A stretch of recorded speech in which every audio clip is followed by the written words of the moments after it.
Welcome to Married to Movies. Industry insiders John Russell and Tracy Kring live and work happily in cinematrimony. They're sharing behind-the-scenes adventures of writing, producing, and appreciating films. Good morning, babe. Good morning, babe. It was a gully washer last night. Good morning, babe. Hey, what are you doing, babe? I'm here with my brother for his podcast. It's Jared and Angie From Vegas. from Las Vegas.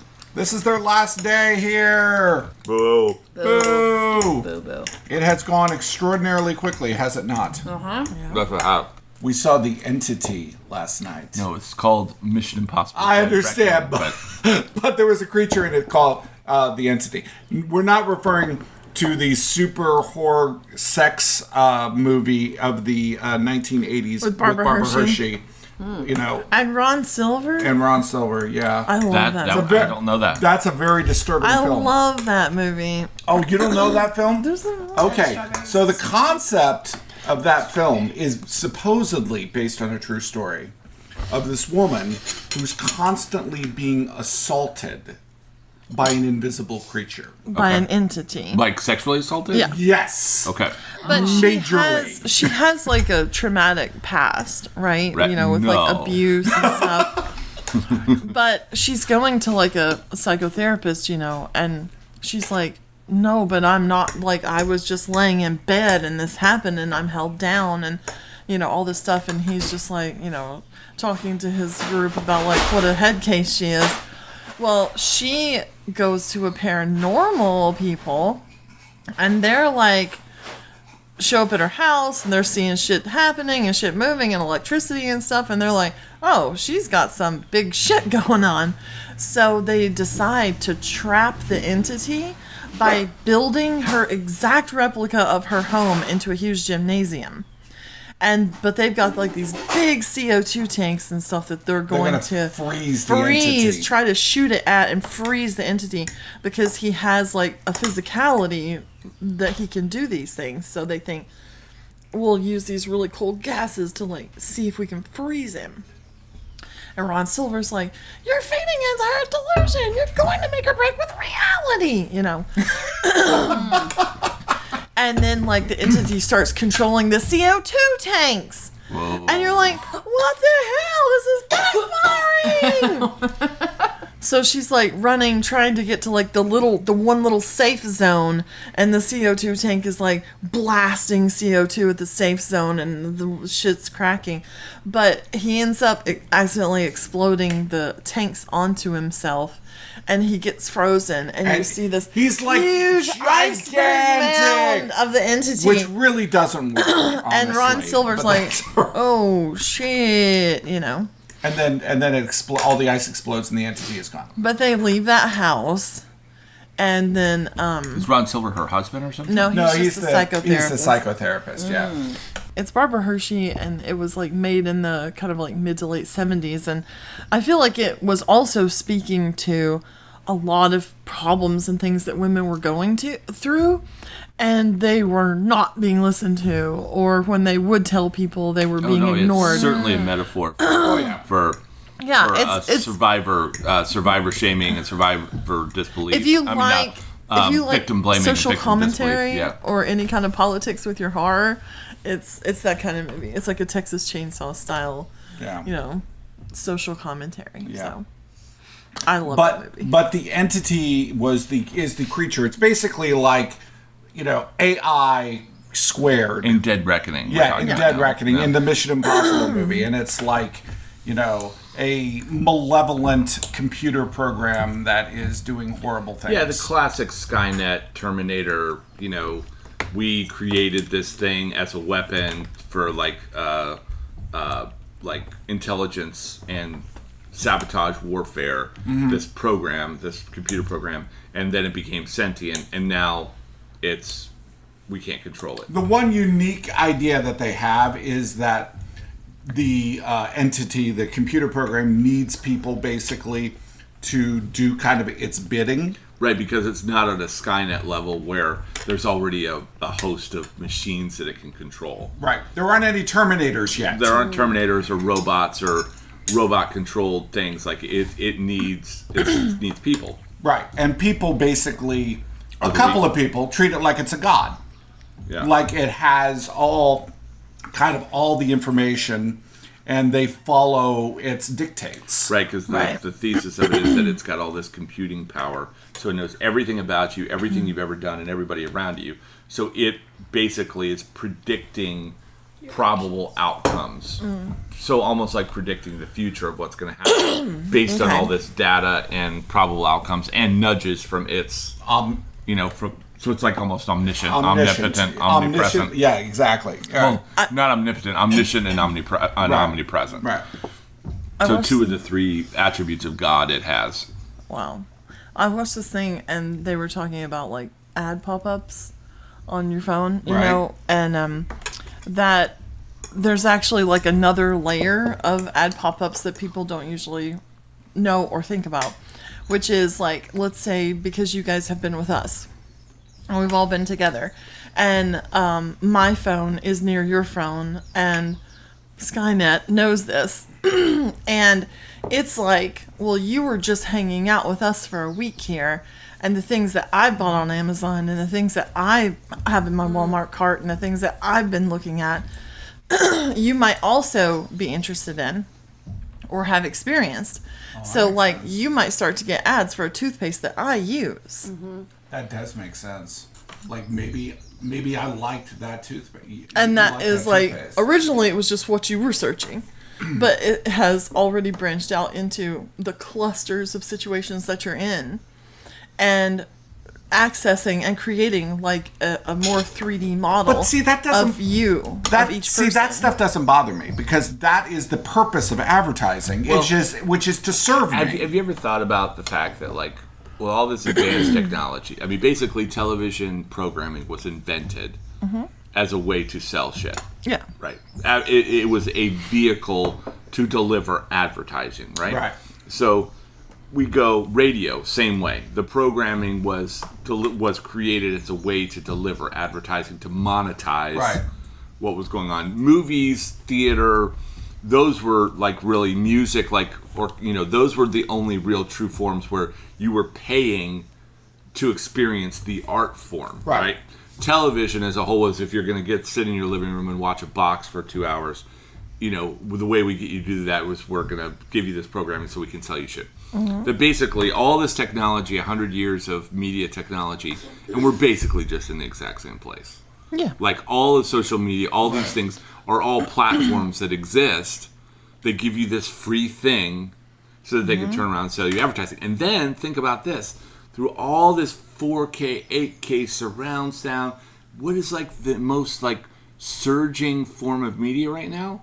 Podcasting. Yeah. We've fucking gone back to radio. Right, like the 1920s. Yeah. But we've gone all the way back and we're radio again. Okay. AM radio. So what's interesting about what you're saying though is that there's a missing piece, which is the loss of ad revenue to television and also the loss of movie ticket sales. So I wonder if what SAG is going through right now with the strike and the WGA was a response to we're not getting all of that money from them. But here's the thing. So we've got to take the money. People are still spending that money. They're just spending it every month on subscription fees. So you think about Netflix having 230 million subscribers times whatever money. I did the math on this the other day. Right. It's like $3.5 billion a month. Right. Okay. So that licensing money is going somewhere. Obviously, Netflix is spending a disproportionate amount on creating content, but like, who's getting that money? Who's getting the HBO Max money when they license the entity or whatever, like as a film, and it's on HBO Max for 2 months or 3 months? Like, who's receiving the share of that? What HBO Max is like? What? $17.99 a month now, or $16.99? It might be, yeah. Right. I mean, it's close to 20. I think it's the most expensive subscription. Right. Right. But I mean, you think about. I mean, I have Netflix. I have HBO Max. I have Disney Amazon Plus? Prime. by default. but it all basically adds up to what cable used to cost. Cable, or even a couple nights a month out to the movies. Right. And so And because the problem with the cable thing is that if you have, in order to have actual cable with like your local channels and ESPN, you have to have one of those other services, whether it's Sling or YouTube TV or Hulu with live, and those things are like $70 a month. Yeah, it's basically just a one. How much do we pay for ours? The one that we have, like just the basic channels on. Oh, well, I can't even get the cheaper internet. The really good internet only comes with basic That's what it cable. used to be with us in Florida, was that we had the basic cable package because that was the most inexpensive way to have the best internet. It was actually more to just have internet. Yeah. Right. They penalize you. But like, you think about it, so if you're paying local TV or cable to have local channels and ESPN and some of that stuff that you can't stream, and then you're paying all your subscription services, I mean, you're paying more, significantly more than you paid. I mean, you would have been if you had like the cable package with every premium channel and all that. I would say that I was paying on average of $120 to $150 a month. And you're probably still paying that. And that's probably still what we're paying. Yeah. Right. I was watching some stuff about SAG last night, and their first talking point was, of course, like AI and how that's going to look. And you may have heard about like scanning in extras for a day rate. Like they will scrub your face, and they said the quiet part out loud with that. I mean, everybody had been suspecting that, but them to actually offer that was so crazy. What it sounded like to me and how I interpreted it was like a company could, let's say I was producing a film and I needed 200 extras. Well, I could pay them one day rate and have them come in, let me scan them, but then I own that scan in perpetuity. But like, it's not that your scan would be shared, or that you would become a big database of human faces that they could pop on anything they wanted to. It's that my company would own that. Yeah, but then, my company created it. My company would own it. And then if you wanted to go be scanned by another film company, they would own it. So if you want to, basically, if you want to just make the immediate money, you go around to all the companies and you scan your face, but you no longer are going to have a job as a background actor because they've already got you. Yes, they would have you, and they could use you any way, anytime, anyhow, until this world blows up. Any projects. Any projects that their production company did. Project specific. Like you can use my name and likeness, which is interesting because like college sports has kind of gone the other direction, not in the digital domain as much, but like the whole thing with like amateur athletes getting paid and all that stuff. The way that Supreme Court and everybody kind of ruled that was name, image, and likeness, which is that a college athlete has the rights to their name, image, and likeness, and therefore can sell merchandise, anything that has to do with their name, image, and likeness. Right. So that's how like college athletes are getting paid pretty substantial in the large sports. Obviously, if you're a lacrosse player, you're probably not making a bank. Which used to be like you couldn't make any money. Any money. So really, these core things are like the same thing. What we're talking about is name, image, and likeness, and the rights to your name, image, and likeness, and how you are able to license those or sell them, and so on and so forth. Well, I think it's interesting, this battle with like the people versus Starbucks or the workers versus Amazon has been going on for a long time. This is different. This is one of the larger unions, and definitely the most powerful union in entertainment, that now is taking up the fight against. Okay, fine. Let's use the phrase corporate greed. 100%. But that's what unions do. I mean, if you think about any right, and I don't mean to get on like a liberal soapbox here, but like get on that liberal soapbox. Any right that any common person or working person has come through what SAG and AFTRA are doing right now, which is striking. Like, a corporation is not willingly going to give you a 40-hour work week, or paid vacation, Right. or benefits, or retirement, or sick leave, or maternity leave, Right. or any of the things that we enjoy as just standard rights.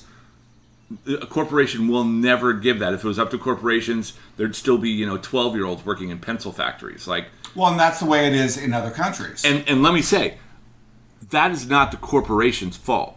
A corporation as an entity's job legally is to make as much profit as possible. It is against the law for them to do something that would negatively affect their profits. Okay, so is it against the law for them to go to another country and have their lithium mined by 8-year-olds? No, we can't regulate what another country does. I understand that, Now, but we for could- them, but is it against the law for them not to do that? In other words, is it okay for them to pay more for lithium if it's being done in Because the minute that environmentally the minute sound they way? make a conscious decision to make less profit, any shareholder of that company can sue the board of directors for saying you're not properly managing this because you could have made me more money by doing this instead of this. I can't sue that 8-year-olds are mining Can't sue lithium. for ethical violations. No, not unless it's regulated. See, that's why... That's why we have to have the regulation. And this is the thing, like in the last 25 or 30 years, the term union and regulation have become buzzwords, negative buzzwords in our culture because we're driven by corporate shills who are like, representing corporate interests, when regulation is what makes sure we don't have poison drinking water, make sure we don't have asbestos in our walls or lead in our paint or any of the things that protect us all the time. So the only way the corporation can say is that if America says we will not allow you to import lithium that is mined by miners in other countries, then the corporation has to go, okay, we can't do that. So now we have to spend more for the lithium that's mined ethically or whatever. See, but without that regulation, their hands are tied. So I'm not like, the problem is not corporations. The problem is our lack of willingness to regulate corporations. No, the problem is going public. Like, having shareholders at all creates a profit-driven Right. empire. It's shareholder value. It's profit at all costs. That quarter is over quarter corporate greed. growth. All that stuff is what drives the corporate greed that you're talking about. It's Yeah. the way the system, is constructed. But the only check and balance to those systems are unions and regulation. Yeah, That's and it. regulation only happens through blood. But Regulations are written in blood. That's But absolutely honestly, the truth. but honestly, this could not happen at a worse time for the entertainment industry. And being the fact that we're in the entertainment industry, we have fully not recovered from COVID. Nope. People have gotten used to having their own entertainment in their homes. I'm going to call that, though, like, that's kind of BS in a way, because there's never a good time to have a strike. Thanks to our sponsor, Movie Mode Merch, the graphic t-shirt store to outfit you for your next film set. Be the person wearing the t-shirt everyone asks, hey, where'd you get that shirt?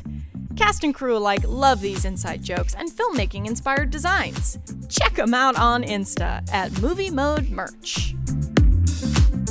If you're, Tom Hanks or something, or, you're a famous actor, you don't care about going on strike. No, of course not. Deadpool 3 is on strike, and Ryan Reynolds is losing $1 million of his, $1 billion from his soccer and liquor. Right. I mean, who freaking cares, right? Yeah. He also has a phone company. Right, but it's the people who are like losing their like livelihood, daily absolutely. paycheck to paycheck, working as extras or as some side small Which is a lot of actors. that's A lot. most actors. And everybody else who supports all of the grips and all of Because gaffers, no actors, everything. no writers, no Nothing. no electricians, Nothing is happening. Right. So Nothing's No happening. caterers, no nothing. Right. So there's but at the same time you got to think about, it's a bad time for the industry, but mainly it's a bad time for the corporate portion of the industry, because they're the ones who are going to feel the pain on the greatest level, because they're still having to pay for sets to sit idle while they're waiting for the actors and everybody to come back. They're the ones that are losing the revenue by basically probably losing an entire quarter, maybe even 6 months of 2024. They can't even promote the films. Because they can't promote them, and they don't know when the films are going to come out. So, like, the real burr in the saddle is, I think, for the corporations more than anything else. Right, which is what they're counting. They're it's what they're unmotivated. They're unmotivated to fix that. Like, last night I was listening to the other elements of AI that the corporations themselves are, want to lock in, right? Which is that, and they already can scan from any of the stuff that they already have, and that's a problem. Like, they were talking about the new Indiana Jones, and Harrison Ford said, well, George owns thousands and thousands of minutes of my face in close-up. And he can take composites from that and create me doing anything. He could turn me into a singing frog. But, like, George owns that. Right? George owns that. Harrison, but see, at that time when Harrison was working with him, he didn't know that was a possibility in the future. Should Harrison not make money off of that character and give permission, sign a new release? In 10 years, that's when a Harrison problem. Ford is dead and they do Indiana Jones 6 with a complete digital composite Yes. of Harrison Ford. And that's shouldn't what they're Harrison planning Ford on. family make the $10 Yes. million Yes. that he would have made. Absolutely. And that's what they're planning. Right. That the future of entertainment is actually going to be Retro. a 20-second season of Friends for Tracy.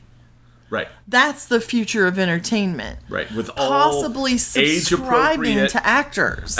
Age appropriate. They'll look the same as Yes. they did. All of that is. Or I mean, I and you get can to- age them. You get to see a movie with Humphrey Bogart and Harrison Ford Look, side by side. I love the movie Twister. I might just want to sit and watch Twister all day long, but with Harrison Ford and Meryl Streep as the lead characters. I might think that was fun. Or I might put Vivian Leigh and Clark Gable as the lead characters of Twister. Right. And all of that's possible. I don't But give a damn about that twist. there's also a possibility that in the future that actors would have their own subscriptions. That like I'm Harrison Ford. If I owned all of my own scans, if I scanned myself and you wanted to put me into, movies or make more movies with me, you can subscribe to me as an actor. This is insanely Couple bucks a month. complicated. It's This issue is It insanely has to get complicated. figured out now, though, Right. because you see the way that things change so quickly, that's what and was you miss so the great bus. about Yeah. the Black Mirror episode this season. The Jonah's Jonah's Awful. Yeah. Because it was basically just cracking the lid on what you're talking about right now just a little.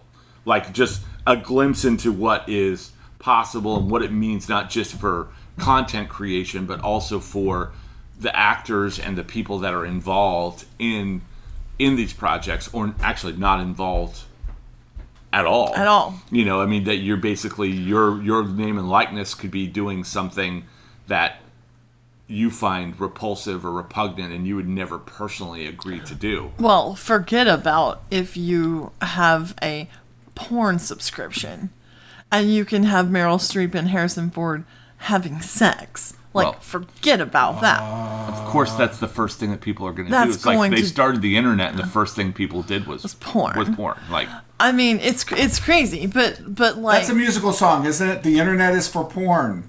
I don't know. Yeah, I think it is. I think there it's from something. Yeah.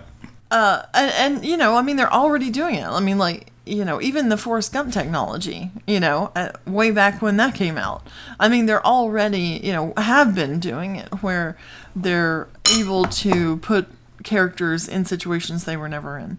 So it's like, yeah, that family, that person, they can scan Humphrey Bogart from old film. They can colorize it easily. Indiana Jones 6 could be Indy in World War II doing his spy shit, which everybody wants to see, right? And he just steps into Casablanca, and there's Humphrey Bogart, right? Like, Yeah. like Greenlit. right, exactly. Done. Well, I mean, done. and here's the thing: I don't have a problem with that. It sounds fun. I think just because it sounds fun doesn't mean it's going to be any good.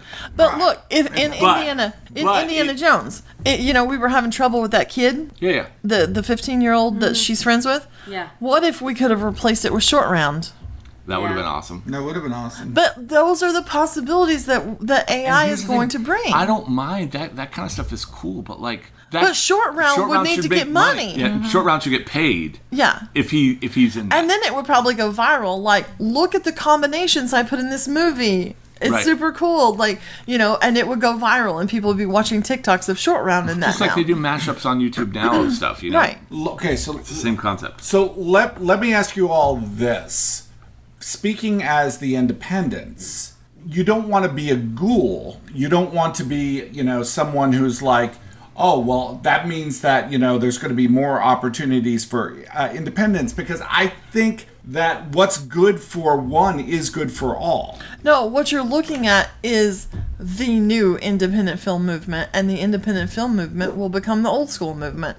Just like people who shot on, 35 and 70 are the old school movement, and Tarantino's like, everything's better shot on film, and they didn't go digital, and then I don't know where the hell they're going to go. But if you go out and you They're start... gonna keep doing it because there's something There's like a uniqueness there's to a it. uniqueness to it. To look. But if you go out and you start shooting with a bunch of non-SAG actors, people who do not belong to the Screen Actors Guild, and you hire people that are not part of unions, in a way, aren't you being a scab? Aren't you not supporting No, what's going on? I don't think so, because even at a low budget, if I'm a SAG signatory, if SAG changed this, I would agree. You have to work on a certain amount of SAG products as a non-union member in order to qualify to become part of the union. So if SAG itself weren't saying it was okay, then I would say, yeah, that's a scab organization. But SAG requires you work and earn your eligibility, right? Right. You have to work on enough SAG projects before you're allowed to become And SAG. those are all independent. Now you're talking about like just completely non-union, guerrilla, very much like what we do sometimes. Yeah, well, what we used to do. I mean, now we've had for probably our last, 4 or 5 films, we've had some SAG actor involved in them. Right, but those actors are working on union and non-union things to get waivers and to get better at their craft. This is the thing. I mean, I feel like the way it should work is that a rising tide raises all ships. Like, if nobody's making money, nobody should make money, right? If everybody's making money, everybody should make money. Mm-hmm. So like, if we're talking about like an independent film that's a college student project and they're just, trying to create something for the love of it, Right. then nobody makes money on that. Right. There's, I don't know, this is not a non-filmmaker, non-SAG person speaking, but like when Squid Game is making, Netflix $900 million or something, well, don't you feel like the artist should and the actors and all the people involved with should that be sharing should be that. getting some kind of a bonus for something being successful? Yeah, absolutely. I Well, agree it's with what that. used to be, residuals. It used to be Right. that.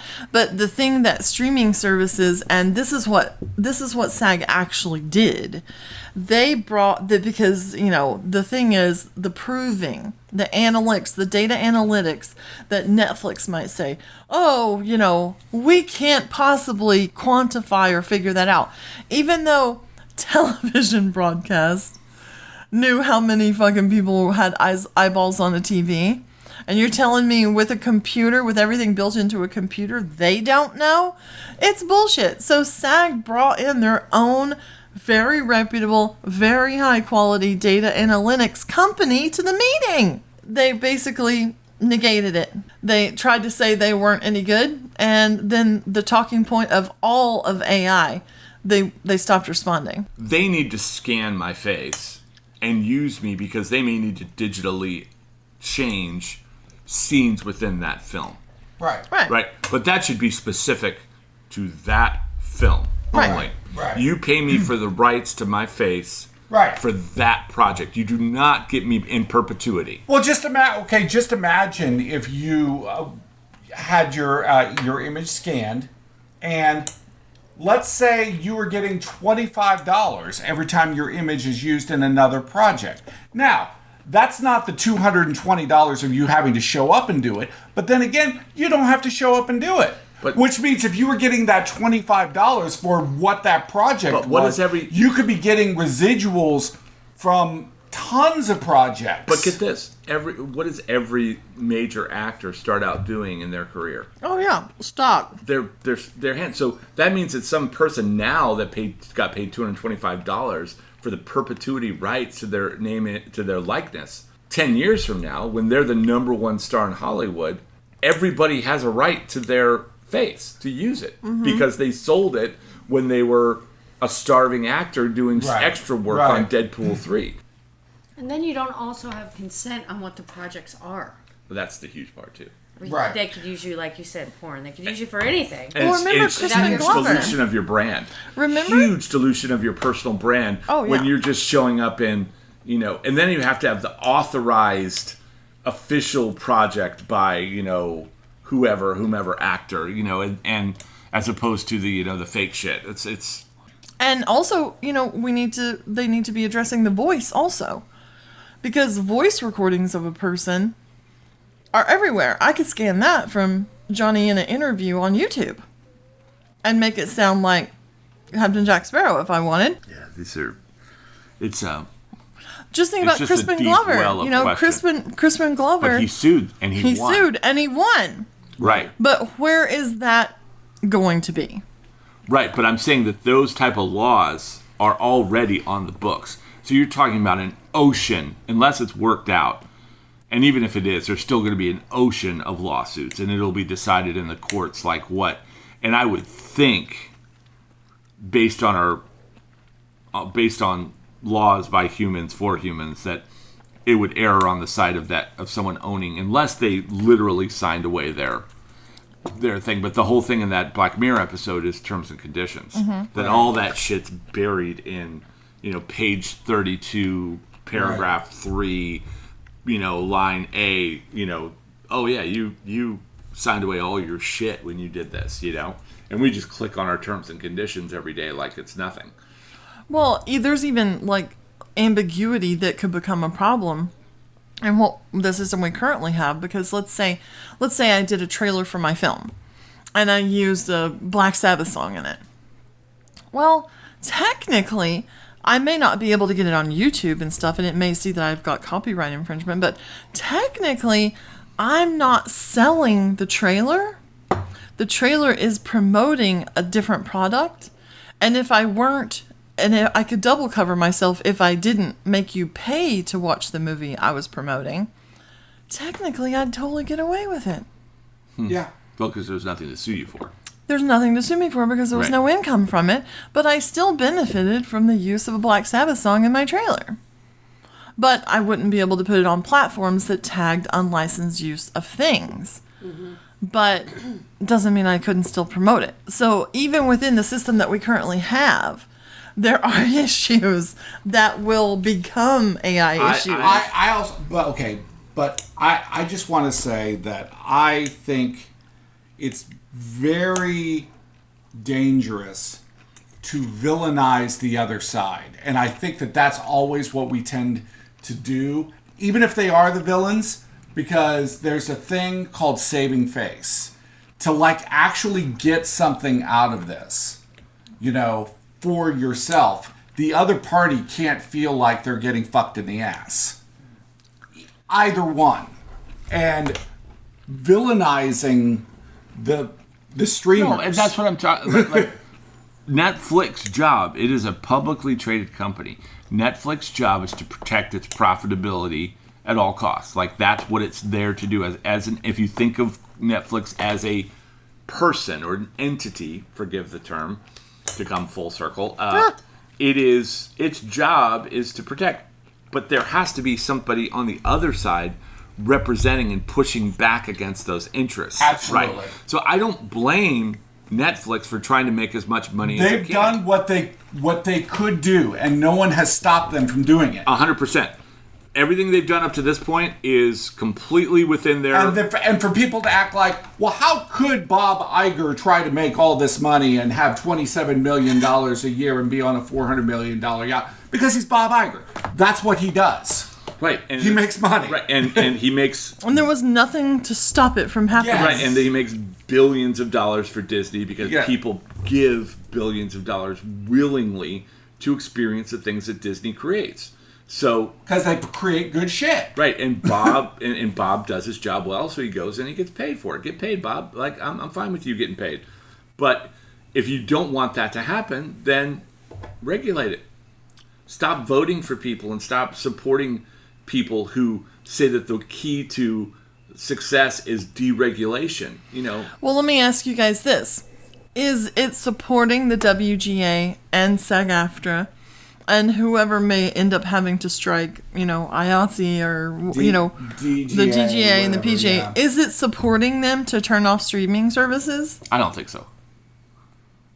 But the streaming services they're not making money off if of they this. came out and said, "Hey, we need your support," I would cancel my Netflix subscription or whatever they ask to do for a month and to just show support. Absolutely. But I think that is a self-inflicted wound.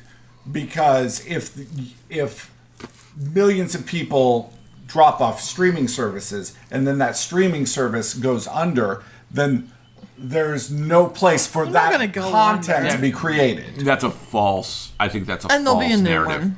New one. Well, they're not going to go under. Like if suddenly 10 million people dropped off of Netflix in a month, they would just up their advertising or budget. they would also they would charge more money for it. It would come back to the table.